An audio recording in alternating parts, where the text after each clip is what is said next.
Hello दोस्तों, Kanak classes by Ajay Singh channel पर आपका एक बार फिर स्वागत है। मित्रों, आज हम संविधान के भाग 4 नीति निर्देशक तत्व उस पर डायरेक्टिव प्रिंसिपल ऑफ स्टेट हम इस पर चर्चा करेंगे। आइए मित्रों, हम लोग अध्ययन करते हैं संविधान के भाग 4 का।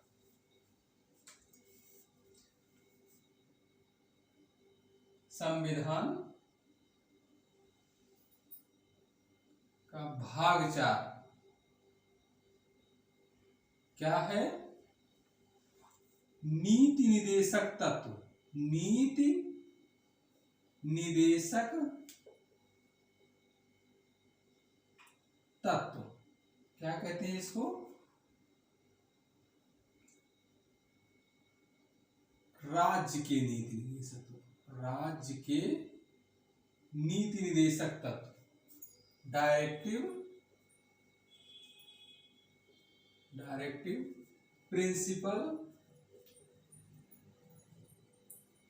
Principles of state.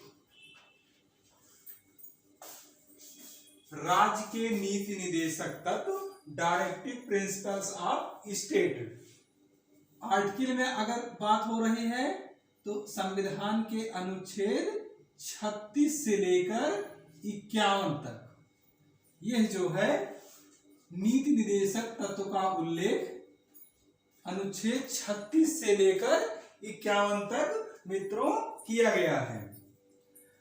जैसा कि हमने पिछली क्लास में बताया है, जब हम भारतीय संविधान के विदेशी स्रोत पर चर्चा कर रहे थे तो उस समय हमने ये बताया था कि ये नीति निर्देशक तत्व कहां से लिया गया है हमारे संविधान में। तो मित्रों, नीति निर्देशक तत्व, डायरेक्टिव प्रिंसिपल ऑफ स्टेट, ये आयरलैंड के संविधान से हमारे संविधान में आया है। आयरलैंड के संविधान से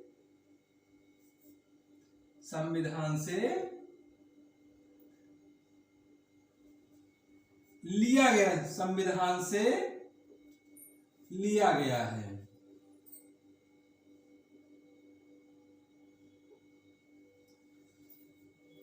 पूरे विश्व के संविधान के संदर्भ में अगर देखा जाए तो नीति निर्देशक तत्व केवल दो, एक आयरलैंड और दूसरा भारत, दो ही जगह जो है ये राज्य के नीति निर्देशक तत्व की चर्चा संविधान में की गई है। और कहीं आपको कि किसी भी देश के संविधान में नीति निर्देशक तत्व नहीं मिलेगा। जैसा कि हमने यह भी बताया था कि हमारे संविधान में ज्यादातर बातें भारत शासन अधिनियम 1935 का जो एक्ट था उससे लिया गया था। तो नीति निर्देशक तत्व की चर्चा उसमें भी की गई है। मित्रों, वहां पर 1935 के एक्ट देख लेते हैं थोड़ा सा। 1935 के एक्ट में हम एक अनुदेश प्रपत्र का उल्लेख पाते हैं। अनुदेश प्रपत्र, इसको कहते हैं इंस्ट्रूमेंट ऑफ इंस्ट्रक्शन।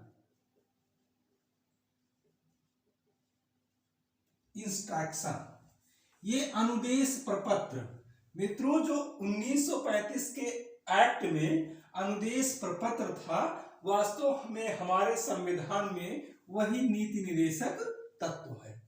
तो अगर विदेशी देश का पूछा जाए कि कहां से आया है तो यह है आयरलैंड। और अगर यह प्रश्न पूछा जाता है कि 1935 के अधिनियम में अनुदेश प्रपत्र हमारे संविधान में किस रूप में आया, तो इसको मित्रों यह नीति निर्देशक तत्व के रूप में है, डायरेक्टिव प्रिंसिपल ऑफ स्टेट। तो इतनी जानकारी हम यहाँ देखेंगे और देखेंगे कि क्या क्या प्रश्न बना है। मित्रों, एक तो पहला प्रश्न यही बन गया है कि संविधान का भाग 4 किससे संबंधित है, तो आपका आंसर होगा नीति निर्देशक तत्व, डायरेक्टिव प्रिंसिपल ऑफ स्टेट से। नीति निदेशक तत्व की चर्चा संविधान के किन अनुच्छेदों के बीच में की गई है? तो अनुच्छेद 36 से लेकर अनुच्छेद 51 तक जो है नीति निदेशक तत्व की चर्चा की गई है। और कहां से यह सब लिया गया है, किस देश के संविधान से हमारे संविधान में आया है? तो मित्रों यह आयरलैंड के संविधान से आया। यहां देखिए आपको 1 2 3 और ये 4, ये चारों लाइन आपका प्रश्न बन चुका है और चारों आया भी है। यहां से 4 प्रश्न आपको मिलेंगे। आइए मित्रों अब हम ये देखते हैं कि हमारा राज्य का नीति निदेशक तत्व क्या है। वास्तव में हमने जो पढ़ा है संविधान में, संविधान की प्रस्तावना में जो बातें कही हैं, वैसे देखा जाए तो उसकी पूर्ति हमारा यह नीति निदेशक तत्व ही करता है। संविधान का भाग 4 जो एक लोक कल्याणकारी राज्य की अवधारणा को चरितार्थ करने का कार्य जो है ये हमारा नीति निदेशक तत्व ही करता है। तो आइए हम देखते हैं सबसे पहले अनुच्छेद 36। अनुच्छेद 36 जो है ये राज्य को परिभाषित करता है, राज्य को परिभाषित करता है।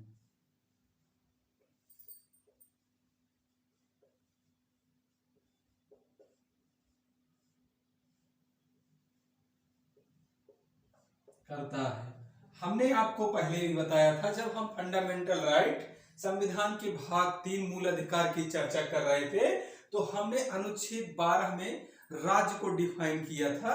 मित्रों अनुच्छेद 12 में जो परिभाषा राज्य की दी गई है अनुच्छेद 36 में भी वही परिभाषा दी गई है और संविधान के अनुच्छेद 152 में भी वही परिभाषा है। एक बार यह भी प्रश्न बन चुका है कि राज्य की परिभाषा, राज्य का अर्थ संविधान की किस अनुच्छेद में उल्लिखित है, किन किन अनुच्छेदों में उल्लिखित है, यह भी आपका प्रश्न बना हुआ है। तो आइए हम इसको अलग से नोट कर लेते हैं। यहां पर राज्य का अर्थ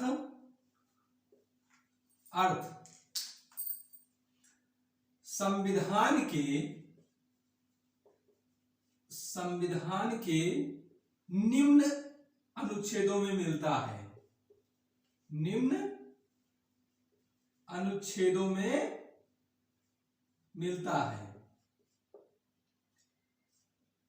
क्या है? अनुच्छेद 12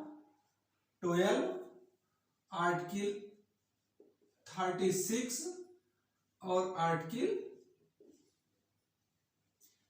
152 अनुच्छेद 152 ये तीनों है। और प्रश्न ऐसे बना है राज्य को परिभाषित किन किन अनुच्छेदों में किया गया है? तो मित्रों 12, 36, 152 एक और ऑप्शन दिया था तो उसमें 1, 2, 3 सही है, 2, 3, 4 सही है, 1, 2 सही है, ऐसे करके दिया हुआ है। यूपीएससी का प्रश्न है, आईएएस का प्रश्न है, इसको ध्यान में रखिएगा। हो सकता है किसी परीक्षा प्रतियोगी परीक्षा में यह प्रश्न बन जाए। मित्रों इसको विशेष रूप से ध्यान में रखिएगा कि राज्य को कहां परिभाषित किया गया है। तो राज्य को मित्रों अनुच्छेद 12 में, अनुच्छेद 36 में, अनुच्छेद 152 में, 3 अनुच्छेदों में राज्य को परिभाषित किया गया है। तीनों की परिभाषा, तीनों में जो बातें कही गई हैं बिल्कुल सेम है। अब हम आइए देखते हैं तो राज्य की क्या परिभाषा है, क्योंकि ये परिभाषित कर रहा है। तो हम राज्य का अर्थ देखते हैं क्या है। क्या है अर्थ? केंद्र की सरकार, केंद्र की सरकार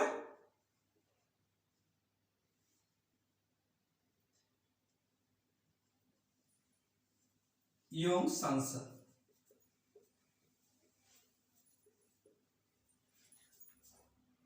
राज्यों की सरकारें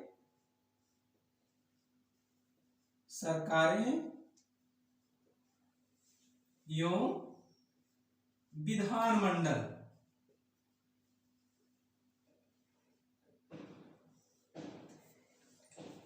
1, 2, 3 स्थानीय प्राधिकारी,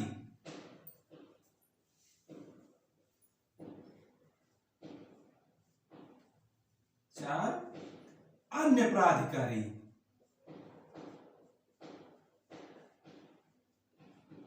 राज्य की परिभाषा बहुत बड़ी है, लेकिन हम इन 4 वाक्यों के अंदर हम राज्य को समाहित करने का प्रयास करेंगे। देखिए, केंद्र की सरकार एवं संसद यानी आपके संघ की जो व्यवस्था है वो भी राज्य का हिस्सा है। राज्य की सरकारें एवं विधानमंडल ये भी आपके राज्य का हिस्सा है। स्थानीय प्राधिकारी, प्राधिकारी का मतलब वो अधिकारी जिसका या वह प्राधिकारी जो विधि व्यवस्था के निर्माण में किसी तरह का भी सहयोग देता हो, वो राज्य का हिस्सा है। अन्य प्राधिकारी में हम ये देखते हैं कोई निगम, कंपनी, जितने कोई भी भागीदारी फर्म, वो सब राज्य के हिस्से हैं। आपकी ग्राम पंचायत, नगर पालिकाएं, डिस्ट्रिक्ट व्यवस्था, जो जिले की व्यवस्था है, वो सब जो है वो राज्य के अंतर्गत आएंगे। इसका ये प्राधिकारी का अर्थ विशेष व्यापक है। हमने अनुच्छेद 12 के समय भी इसकी चर्चा की थी। तो आप राज्य को विशेष रूप से विशेष संदर्भ में मित्रों यहाँ देखेंगे, और आपका इस रूप में भी प्रश्न है। और हमने जब 12 आपको बता रहे थे, अनुच्छेद 12, उसके तहत हमने बताया था क्या क्या राज्य के हिस्से हैं। यहाँ से भी प्रश्न बना हुआ है। तो मित्रों, उस क्लास में आप देख लीजिएगा और ये बातें ध्यान रखिएगा। तो राज्य जो है अनुच्छेद 36 यहाँ पर राज्य को परिभाषित कर रहा है। तो मित्रों, हम ये समझ रहे होंगे कि ये बातें आपके समझ में आई होंगी। चाहे तो अभी इसका स्क्रीनशॉट ले लीजिए। फिर आइए हम अनुच्छेद 37 की चर्चा यहां करते हैं। आर्टिकल 37 क्या है? अनुच्छेद 37 यह कहता है, संविधान के भाग 4 के तहत जो व्यवस्था की गई है, इसको न्यायालय में चुनौती नहीं दी जा सकती। यहां मित्रों समझने वाली बात यह है कि जैसे संविधान के भाग 3 में हमने कहा फंडामेंटल राइट्स की हमने चर्चा की। उसमें हमने ये बताया था कि अगर भाग 3 में दिए गए अधिकारों को पूरा नहीं किया जा सकता है, कि नहीं किया जा रहा है, तो हम न्यायालय की शरण में जा सकते हैं। भाग 3 में मौलिक अधिकार यानी फंडामेंटल राइट का अगर आपको नहीं मिल रहा है, तो आप जो है न्यायालय की शरण में जा सकते हैं। लेकिन मित्रों, अनुच्छेद 37 ये कहता है कि भाग 4 यानी डायरेक्टिव प्रिंसिपल ऑफ स्टेट, अगर ये पूरा नहीं हो रहा है, तो इसके लिए आप न्यायालय में नहीं जा सकते। यह जो है अनुच्छेद 37 न्यायालय में जाने से वर्जित करता है भाग 4 के संदर्भ में। बातें आपकी समझ में आई होंगी। आइए हम इसमें जो है इसको लिखते हैं। क्या है? अनुच्छेद 37 ये कहता है, यदि भाग 4 में वर्णित व्यवस्था में किसी प्रकार की कमी होती है,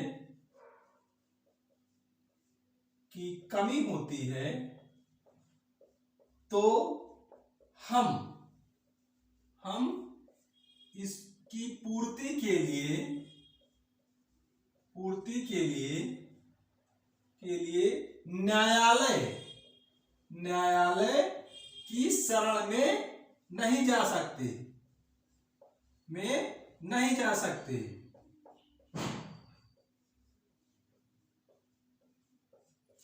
इसको ध्यान रखिएगा, ये न्यायालय में जाने से वर्जित करता है। जबकि हम फंडामेंटल राइट्स में देखे हैं कि अगर भाग 3 की पूर्ति नहीं हो रही है, तो हम न्यायालय की शरण में जाते हैं। विशेषकर अनुच्छेद 32 के अंतर्गत रिट जारी करने का अधिकार कोर्ट को दिया गया है, न्यायालय का है उसकी पूर्ति के लिए। लेकिन मित्रों, अनुच्छेद 37 ये कहता है कि न्यायालय की वर्जना की बात करता है। ये चीजें हम जानेंगे। इसके साथ यह भी जानेंगे, जैसे मूल अधिकार, विशेषकर मूल अधिकार और राज्य के नीति निदेशक तत्व, इसमें सबसे बड़ा डिफरेंस भी यही है।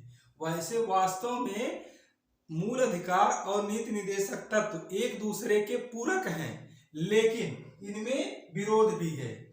विरोध क्या, इसमें अंतर भी है। अंतर यही है, जैसे आपातकालीन परिस्थितियों में आर्टिकल 20 एंड 21 अनुच्छेद 20 और 21 को छोड़कर सभी मौलिक अधिकार निलंबित किए जा सकते हैं। हमने आपसे इस विषय पर चर्चा की थी, लेकिन बाकी सारे अधिकार 20-21 को छोड़कर सभी निलंबित हो जाएंगे। लेकिन किसी भी परिस्थिति में भाग 4 के अंतर्गत दिए गए नीति निदेशक तत्व यानी डायरेक्टिव प्रिंसिपल ऑफ स्टेट आपके निलंबित नहीं किए जा सकते, यानी आपातकालीन परिस्थितियों में भी ये पूरे निलंबित नहीं होंगे। किसी भी एक भी आर्टिकल यहाँ पर निलंबित नहीं किया जाएगा, जैसे कि फंडामेंटल राइट यही किया गया। यही दोनों में बहुत बड़ा डिफरेंस है, ये नीति निदेशक तत्व और मूल अधिकार में।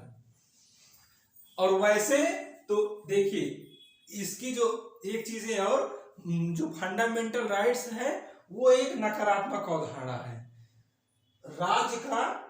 राज्य की मजबूरी है, राज्य को उसको पूरा करना एक शर्त है, उसको राज्य पूरा करेगा। लेकिन भाग 4 के तहत नीति निदेशक तत्व के तहत राज्य बाध्यकारी नहीं है। यह एक सकारात्मक अवधारणा है।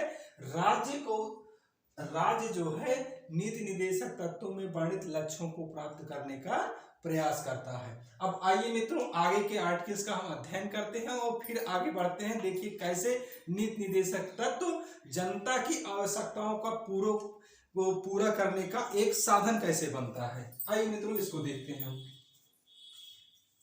अनुच्छेद 39(1) इसमें राज्य को यह निर्देश दिया गया है कि लोक कल्याण की अभिवृद्धि के लिए ऐसी सामाजिक व्यवस्था बनाए जिससे सभी लोगों के सामाजिक, राजनैतिक और आर्थिक न्याय हो सके। इसमें यह कहता है राज्य को यह निर्देश दिया गया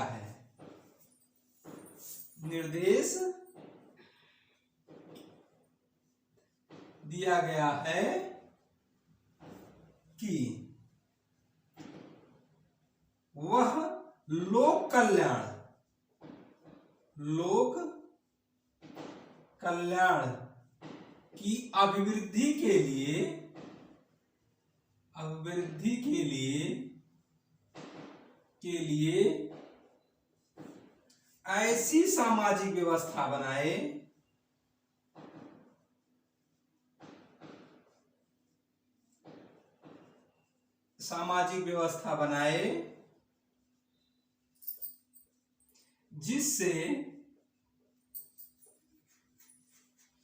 जिससे लोगों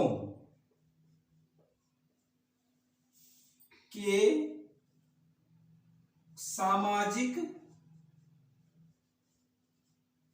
आर्थिक, राजनीतिक न्याय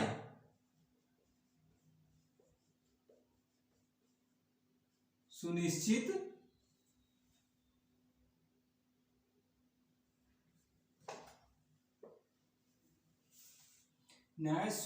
किया जा सके।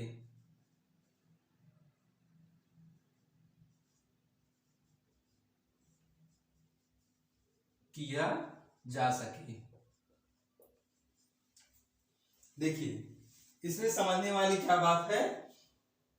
देखिए लोक कल्याण की अभिवृद्धि के लिए राज्य ऐसी सामाजिक व्यवस्था बनाए जिससे लोगों के सामाजिक, आर्थिक, राजनीतिक न्याय सुनिश्चित हो सके। आपको ध्यान होगा हमने प्रस्तावना में 3 प्रकार के न्याय की बात की है। मित्रों उस न्याय की पूर्ति आपका यह डायरेक्टिव प्रिंसिपल आप स्टेट कर रहा है, राज्य का नीति निदेशक तत्व कर रहा है। यानी आपके प्रस्तावना का जो उद्देश्य है उसकी पूर्ति कौन कर रहा है, आपका नीति निदेशक तत्व, विशेषकर 38(1). हमने 3 प्रकार के न्याय की बात की है, आप प्रस्तावना वाले टॉपिक में देखिएगा, हमने बताया ये 3 प्रकार के न्याय यहीं से आपको मिल रहे हैं। ये बातें इसको ध्यान रखिएगा। अब आइए थोड़ा सा इधर देखते हैं, इसका एक और भाग है जो आपका 44वें संविधान संशोधन के द्वारा जोड़ा गया है। इसमें ये 38(2) 44वें संविधान संशोधन के द्वारा 1978 में संविधान में स्थान दिया गया। उसमें कहा गया राज्य का यह कर्तव्य है, राज्य को यह निर्देश दिया गया है। कौन देता है निर्देश, भाग 4 यानी हमारा संविधान, हमारे संविधान के भाग 4 के तहत राज्य को यह निर्देश दिया गया है कि वो असमानता जो है, असमानता को कम करने का प्रयास करे। क्या करे, असमानता को कम करने का प्रयास करे। 38(2) के तहत वह असमानता लोगों के बीच, क्षेत्रों के बीच, व्यवसाय में कार्यरत लोगों के बीच, यानी हर प्रकार की जहां भी असमानता है उसको कम करने का प्रयास आपका यह निर्देश, ये आपका आर्टिकल 38(2) देता है। तो आइए इसको देखते हैं क्या है 38(2). इसको हम हटा रहे हैं। जैसा कि हमने बताया 38(2) जो है 38(2) ये इसको आप ये जान लीजिएगा, यह जो है 44वें संविधान संशोधन अधिनियम, हमने शॉर्ट फॉर्म में लिख दिया है, आप समझ जाइएगा। 44वें संविधान संशोधन अधिनियम के तहत यह संविधान में स्थान पाया है। और क्या है ये असमानता, ये कहीं भी किसी प्रकार की असमानता हो उसको समाप्त करने की बात करता है, कम करने की बात करता है। तो पहले असमानता लोगों के बीच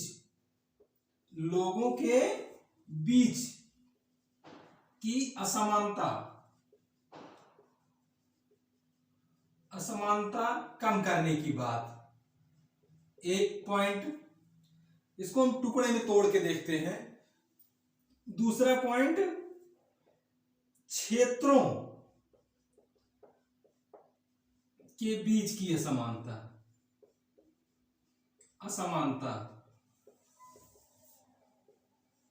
कम करने का प्रयास, कम करने की बात करता है, ऐसे ही लिख लीजिएगा। तीसरी, व्यवसायों में कार्यरत लोगों के बीच, व्यवसायों में कार्यरत लोगों के बीच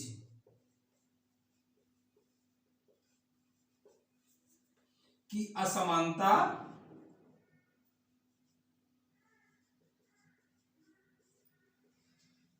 कम करने का प्रयास करता है। प्रावधान,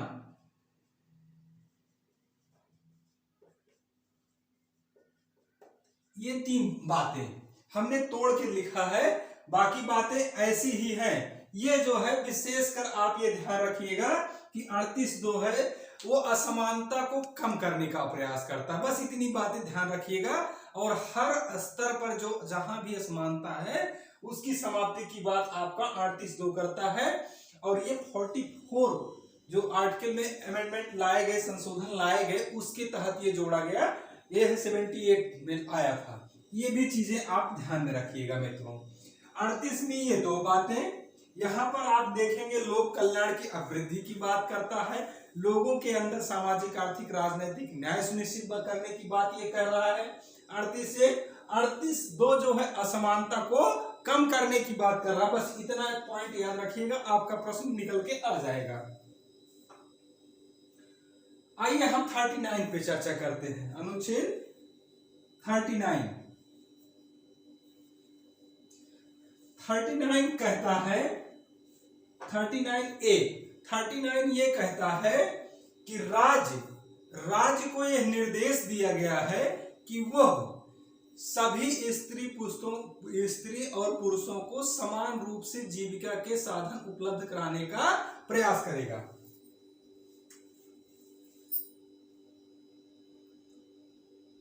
39A क्या कहता है आर्टिकल? ये कहता है कि राज्य को निर्देश है, निर्देश कौन दे रहा है? नीति संविधान का अनुच्छेद, संविधान का भाग 4। निर्देश क्या है? निर्देश है सभी स्त्री और पुरुषों को जीविका के समान साधन उपलब्ध कराए। ठीक, ये 39A कहता है कि स्त्री पुरुष के सभी को जीविका के समान साधन उपलब्ध कराए। और इसी के साथ एक और हम देखते हैं 39D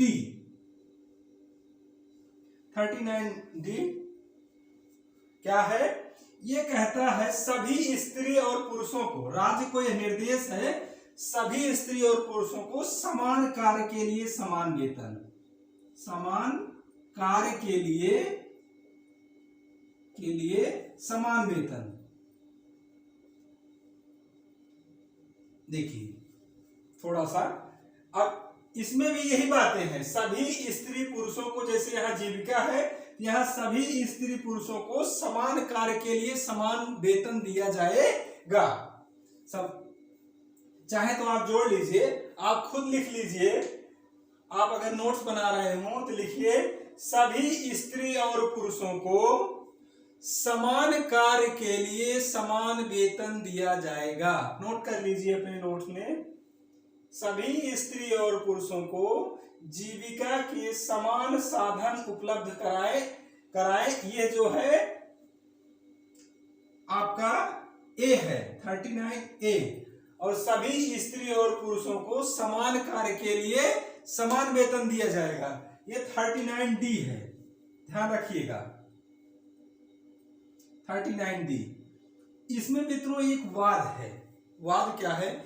जैसे हमने कहा था कि भाग 4 को आप न्यायालय में चुनौती नहीं दे सकते। फंडामेंटल राइट में हमने कहा था कि 20-21 को छोड़कर न्यायालय की शरण में आप जा सकते हैं, उसको निलंबित नहीं किया जाए, बाकी निलंबित हो जाते हैं। ये बातें हमने कही। अब यहाँ देखिए, यहाँ थोड़ा सा अपवाद है, समान कार्य के लिए समान वेतन। यह जो है आपका नीति निदेशक तत्व है, लेकिन राज्य अगर इसको पूरा नहीं कर रहा है, यानी वेतन में असमानता है, समान कार्य के लिए समान वेतन नहीं दे रहा है, तो मित्रों इस 39D के लिए आप अनुच्छेद 32 का प्रयोग कर सकते हैं। रिट जारी हो सकती है, न्यायालय इसके लिए रिट जारी कर सकता है। यही एक्सपेक्शन है आपका, यही आपका अपवाद है।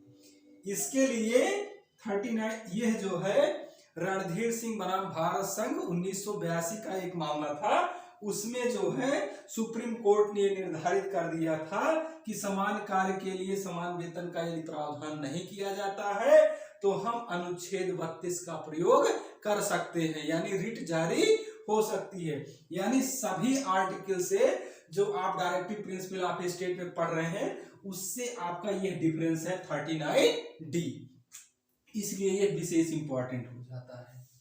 इसको जो है देखिएगा, ध्यान रखिएगा, इसमें जो है ये रिट जारी करने का अधिकार इसमें है,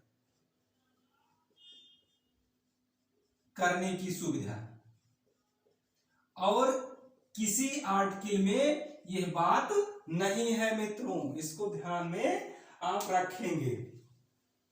इसके अलावा इसमें यह कहा गया है 39 में कहा गया कि जो हमारे राज्य राज्य को यह भी निर्देश दिया गया है कि हमारे देश के जो संसाधन हैं उनका इस तरह से प्रयोग किया जाएगा, इस तरह से कार्य किया जाएगा, इन संसाधनों का विकास के संदर्भ में इस तरह प्रयोग किया जाएगा जिससे सर्वाधिक सार्वजनिक हित सुनिश्चित हो। यानी एक 39B क्या है, लिख लीजिए। 39B ये कहता है कि राज्य को यह निर्देश दिया गया है, राज्य को यह निर्देश दिया गया है कि भारत के यानी देश के जो संसाधन हैं, संसाधनों को देखते हुए इस तरह से विकास की रूपरेखा बनाई जाएगी जिससे सर्वाधिक सार्वजनिक हित सुनिश्चित हो। ठीक।